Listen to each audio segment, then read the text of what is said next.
વડોદરાના ઉમા 4 રસ્તા પાસે યુવતી પર હુમલો થયો છે। રિક્ષાની રાહ જોતી યુવતી પર બે શખ્સો ત્રાટક્યા છે। હાથ પકડી બળજબરીથી પ્રવાહી પીવડાવ્યાનો આક્ષેપ કરવામાં આવી રહ્યો છે। હુમલાખોરોએ યુવતીના પેટના ભાગે ચપ્પુના ઘા ઝીંક્યા। ઈજાગ્રસ્ત યુવતીને એસએસજી હોસ્પિટલમાં ખસેડવામાં આવી છે। મોઢા પર રૂમાલ બાંધી હુમલાખોરો આવ્યા હતા। ભરચક વિસ્તારમાં હુમલો કરી બંને આરોપીઓ ફરાર થયા।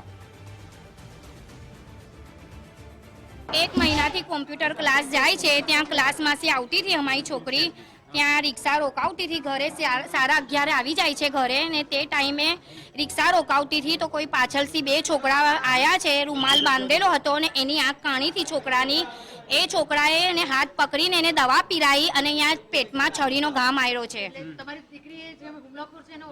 ना ए रूमाल बांधेलो हता, मों पे रूमाल बांधेलो हतो ने एनी आंख देखाती थी, ए आंख काणी थी एनी छोकरानी आंख काणी थी ने रूमाल बांधेलो हतो।